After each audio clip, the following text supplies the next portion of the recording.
welcome to our podcast today. Today we are here with Živa from Focus. So welcome and thank you for joining to our podcast today. Could you first introduce yourself and your organization? Yeah, thank you for the invitation. I'm Živa Kavka Gobbo, based in Ljubljana. I'm working in Focus since 2003, so quite a while. The topics I cover in Focus are linked to consumption, but be it policies, global responsibility, education, various levels. Focus is was born in 2003.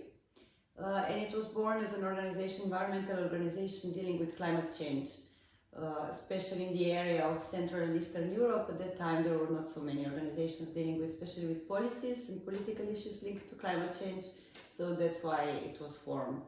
And yeah, now we have different programs within it.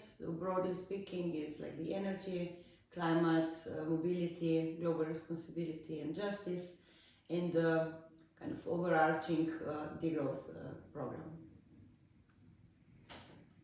Okay, thank you. And do you know what inspired Focus in the first place?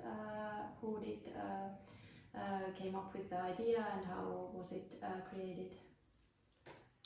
Yes, in 2003 there were two founders, Barbara and Lydia, and they were both really active in their student years. So they were active in different international student organizations, where also they came across organizations dealing with climate change.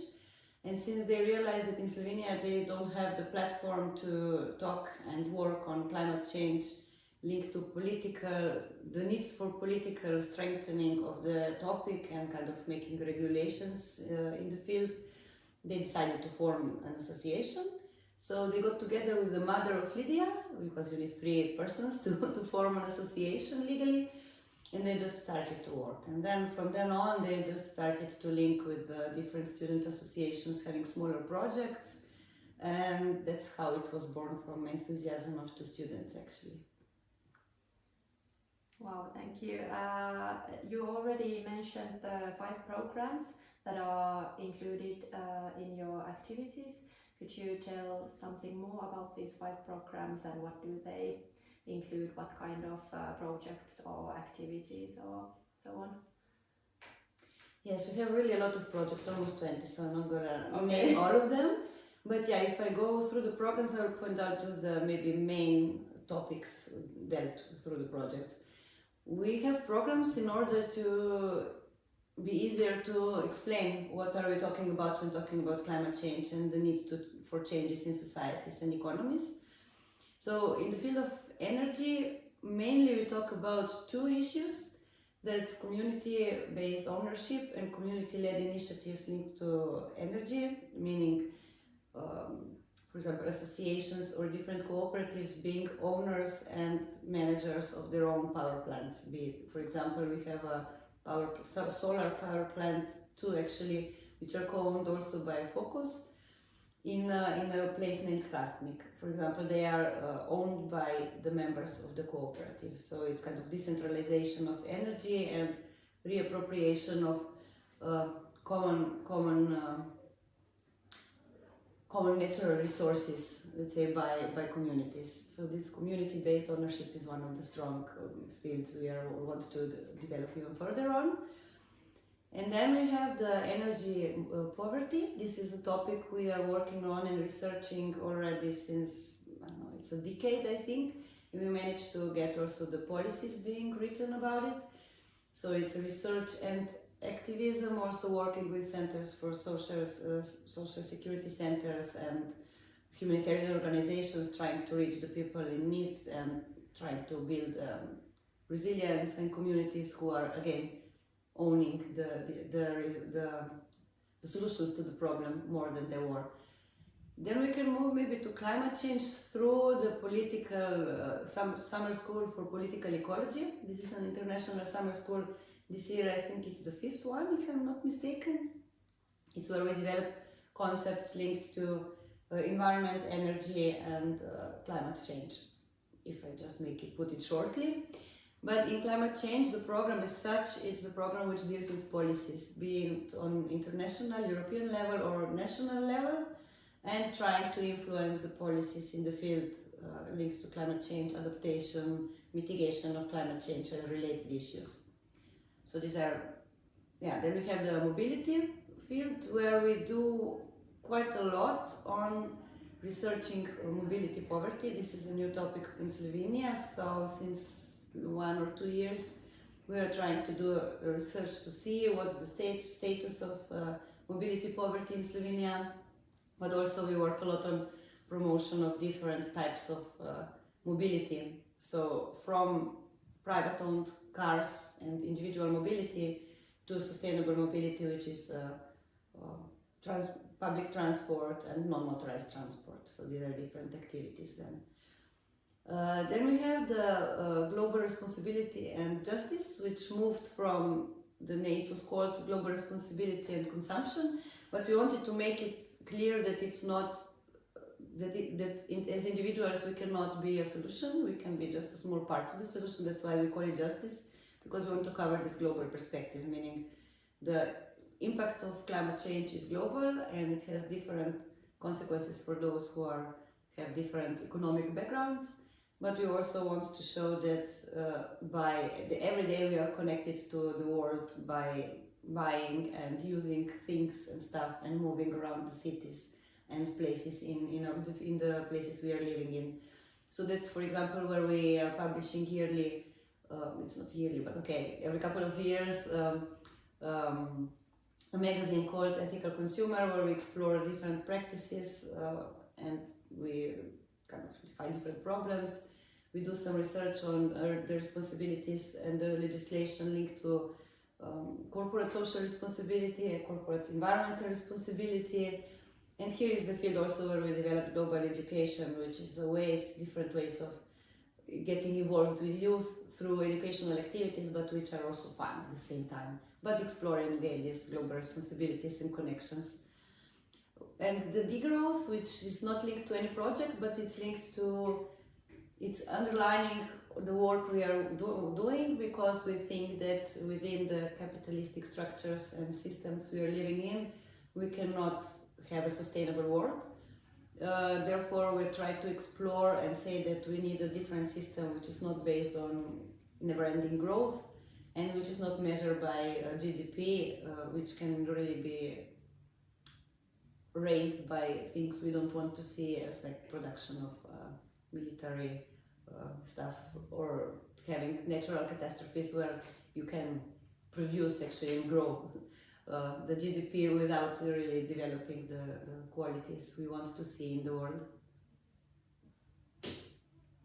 Thank you. So quite many different topics. Yeah. If we think about the social justice issues, what do you think? How does climate change or other ecological crises, how do they affect different genders or different minorities in Slovenia or around the world? Yeah, I would say in Slovenia we are quite privileged. We don't have the differences of the impact of climate change is not so big as in different countries. But you can also see that there is also a problem. For example, you have women farmers who don't have, be it because of traditions but also because of legislation and habits or cultures, are less privileged than, for example, male farmers. Anyway, farmers are the ones who are impacted a lot by climate change because they have to adapt their fields, and nature is not adapting from yesterday to tomorrow. So it's a lot of challenges. The global markets pose a lot of economic challenges as well. And here the special group who are even more vulnerable are usually women farmers. Also, if you look at the energy poverty, we were doing a research in the Mediterranean area together with different partners. There was a project called Empowerment, and we were looking at the impact of climate change and the heat waves on women, especially because if you look at the elderly population, women on average live longer than the men. So they're impacted because of the history of, let's say, patriarchal structures economically, plus they are suffering from the heat waves in their elderly years. But we can see that although we say that climate change does not discriminate, we are all impacted by it, the vulnerable groups from different types of vulnerabilities are impacted even more, because it's everything is connected. If somebody is vulnerable in the society because of economics, because of gender issues, because of I don't know, usually these are the two very strong elements, but yeah, they are impacted then even more by changing the environment, meaning the physical circumstances they are living in. Yeah, I would say. But then it's also a question of inclusion. So how do we include different groups of people, not just the middle class white men, into tackling climate change and shaping the futures, so the different futures we want to see. Because if we want to have a sustainable future, we have to also have an inclusive society, otherwise it's just going to perpetuate the methods we are living today. And how do you see the responsibilities of, for example, companies or different corporations, and what could you tell us about greenwashing nowadays? How is it? Yeah, we talk a lot this in the last years about the responsibility of companies or corporations, and this is a huge challenge. I start with the policies being developed on the European level because it's really a hot topic now. I don't know if you heard, it's called Omnibus. With the new European Parliament and the Commission, there were some legislational packages, let's say, which were shaped to make corporations and really huge companies making their businesses in Europe accountable for their for what they cause and for their impacts on their value chains. Meaning the idea was that the companies who are big know what's going on in the value chain. For example, if they sell clothes, they have to take care that the human rights are respected even among the workers in Bangladesh, for example. If you talk about, I don't know, palm oil companies, they have to take care that they don't have cause too much harm where palms are grown, that they avoid deforestation. Just as an illustration of what do I mean by having responsibilities. And the legislation was set so that the communities which were impacted, they would be enabled to go to court, to take these companies to court in Europe. So the companies would have to check what's going on in their, do the due diligence actually in their value chains, and the communities would have access to justice through the courts also in Europe. But now we have this, and there were different, also the companies would have to be responsible for tackling deforestations linked to their operations and stuff.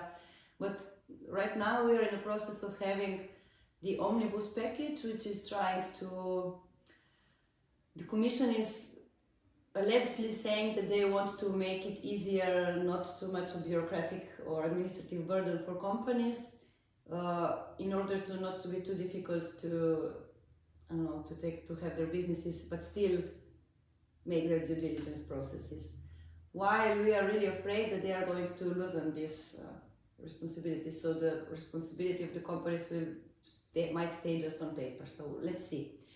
And when talking about greenwashing, we started to talk about greenwashing years ago, and usually it was like when it said natural, you think, that's natural, that's climate friendly, and you bought it, and then you saw that it's just made of cardboard instead of plastic, but the item was the same, so that was greenwashing, meaning making it appear that an item you buy is really environmentally friendly, while the claim is not based on real facts. That's basically greenwashing.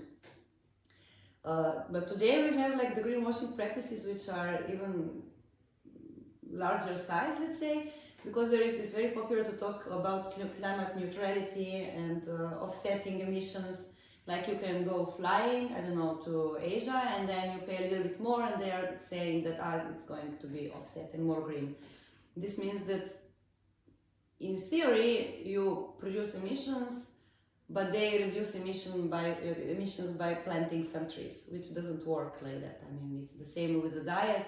You cannot just eat regularly and then ask a friend not to eat anything and then you will lose weight. I mean, it doesn't work. So I see as the biggest greenwashing scam in recent times, climate neutrality. You cannot be climate neutral. Well, once you emit emissions, they are there. So the point is to lower the emissions we are producing, and of course also to try to mitigate or by, I don't know, different types of reforestation projects and stuff, but it's not that you can just pay and for the emissions you emit and then everything is fine. And if we think about the individual's impact on environment, what would you say, what can we do as individuals to be more ethical consumers, or what kind of changes should we do? Yeah, as individuals we can do many things. I mean, all human society is made by individuals, so it's actually only individuals who can do some changes, but not alone. Meaning we can change our habits, I don't know, turn off the lights, install solar power plant, we can buy ethically, meaning we go to a local farmer, to a, I don't know, local marketplace, we eat seasonal, organic, try to reduce meat consumption. We can buy, I don't know, with the principles of zero waste, for example, we avoid packaging and stuff.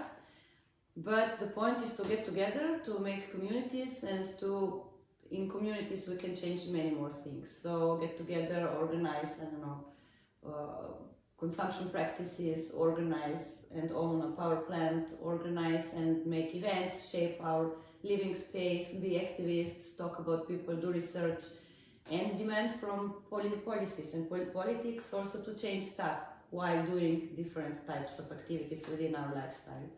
So yeah, I mean, each individual can do different, it's a variety of things. Many times I'm asked, so, but where to start, what can I do? And then I say, well, start with the first step. I mean, if you want to do a short or long journey, and the first step is essential, otherwise you just stay stuck in a place. So think about what you are doing and what you think is like has the most impact, or maybe what is the easiest thing to change.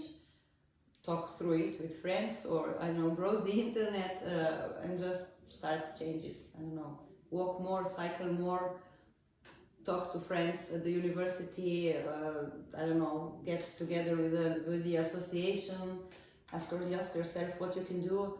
For example, it can all change by, I don't know, having an event and having local food which is plant-based, and inviting people to come with non-motorized vehicles, for example, have reusable stuff, but then also maybe calling for bigger actions, also the people who are coming and thinking about how we can change and connect it like more properly. I don't know.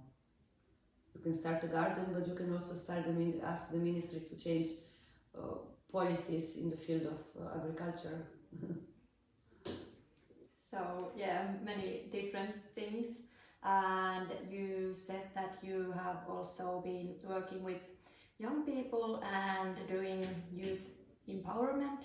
So could you tell a little bit more about how do you engage young people and support their development as active citizenships? Mm-hmm. Yeah, we have a couple of projects with which we try to empower also youth. I mean, we usually work with youth from 14, 15 years till, I don't know, 30s, meaning like high school and students and like everybody else who is in this age group but not linked to any schooling system. With one project, which is now we have the 7th version, it's called My Revolution, and we are 4 countries getting together. We have like international conferences with youth get together, and through creative workshops they try to shape their expectations from their future, and then we kind of mentor them to make their expectations into demands for like policy workers, like for decision makers on different levels, from national, regional to European level. And so they shape together their manifestos, and there we are basically mentors also to the ones leading the project and organizing stuff. And the main thing is that not just that they have their asks from, I don't know, members of European Parliament with this manifesto, but the process is such, meaning group of people getting together, trying to find common topics, common points, and shaping the actions they want to do in the future. So this is one of the activities. And then one I can point out is the disco soups. I mean, they're called like really in a funny way, but basically these are events organized by youth centers in Slovenia. We had more than 10 of them, where we are more like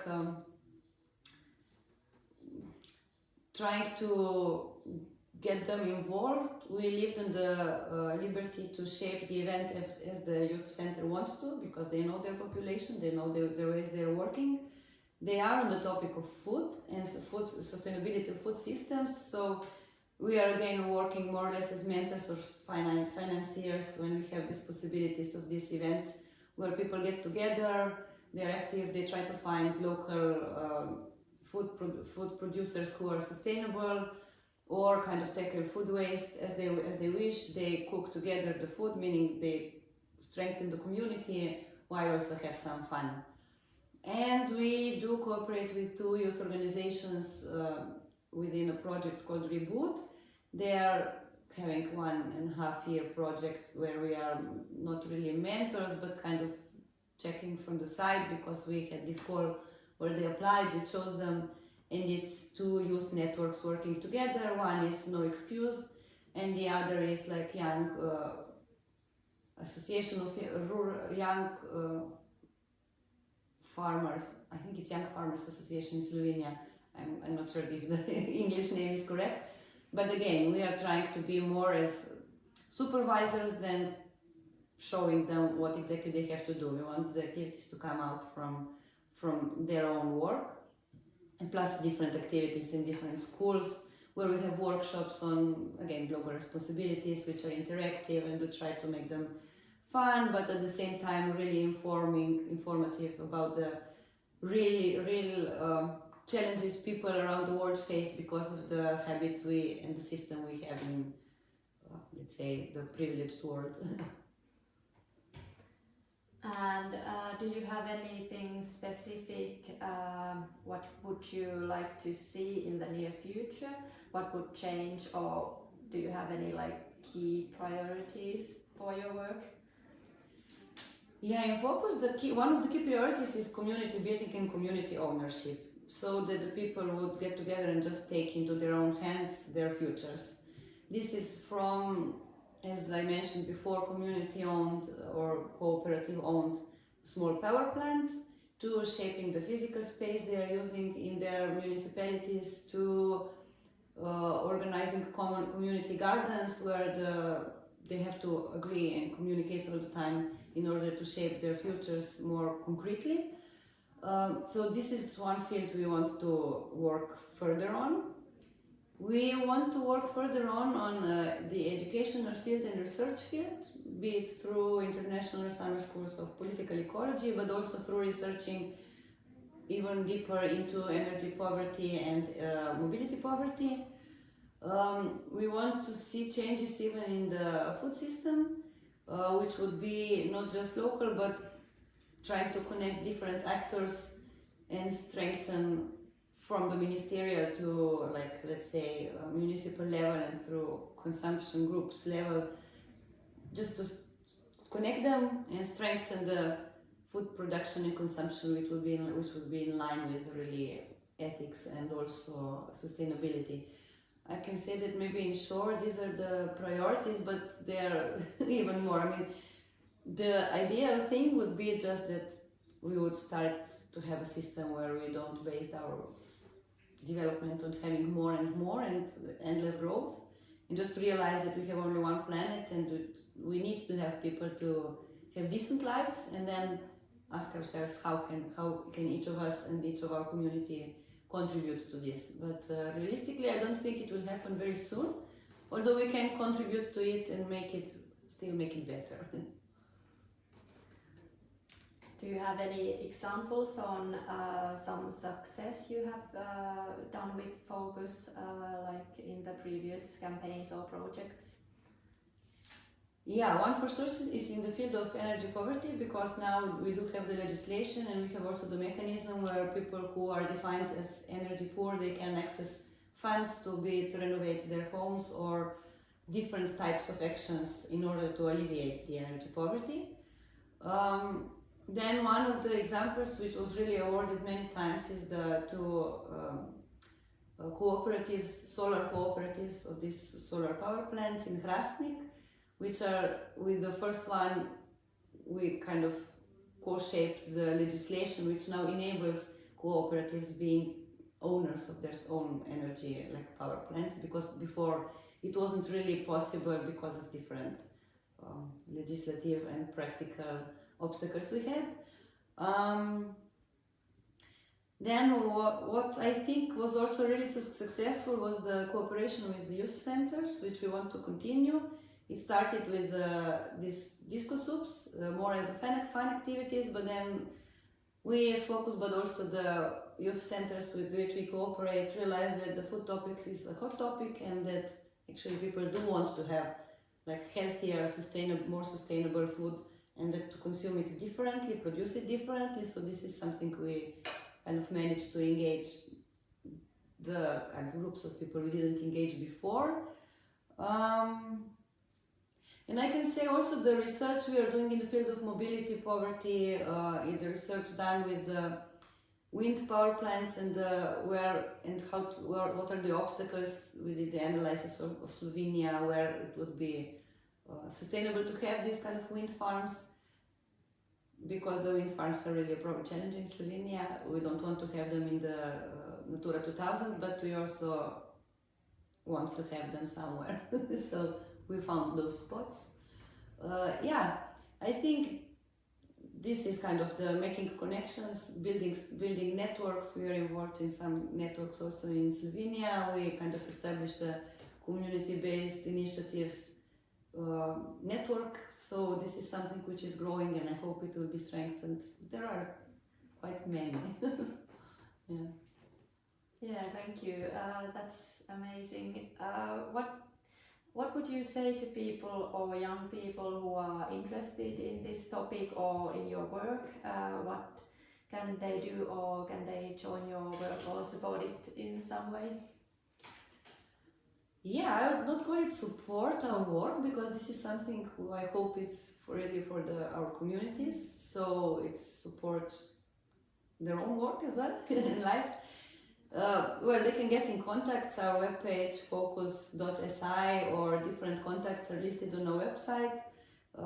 Follow our social media, especially Futur za Jutar, which we have also one person who is, she's called Dora. I think she's 21, and she is really having amazing content linked to food consumption and stories. So that's where they can join. And then join practices and clubs and groups of people, peers who are doing amazing work around. For example, we have student gardens within student dormitories who are self-organized. We have critical reading groups. We have, I don't know, associations, youth associations and clubs dealing amazing projects. I don't know, they can get together with friends and just say, I don't know, I want to build a bench in order to be able to sit and discuss and let know people that what issues are the ones which we are triggered by. Send letters to decision makers or school principals that they want to see a change. So there are many possibilities, but I think the first step is just the most important, just not to overthinking and just start like read or talk with people and then just step into action. Yeah. Okay, thank you so much. I think this was my final question. Thank you for joining our podcast. Do you have anything else you would like to add, or any ideas or comments? Not really, maybe just the idea that it's also crucial that the topics we saw as topics which were separate, we have to see them together. Like we are trying to build networks and common projects or ways of working with groups of people we didn't work before. One of them was youth centers, the other is, for example, deaf associations, which we usually didn't involve the people with different types of disabilities. We try to get connected. Now, for example, we have, by including the gender issues and the intersectionality in our work, I think it's also to connect. For example, we have a small project with Lega Bitra when they were establishing a small garden. We did have, I don't know, a small contribution to the parade, for example. So the Pride, which is going to happen in June. So I think we just have to connect the issues, fighting for more just societies, and tackle them really in an intersectional manner, and then we will be faster and more efficient in getting the societies we want to see. Okay, thank you so much for the interview, and thank you for your work, and Yeah, thank you. thank you.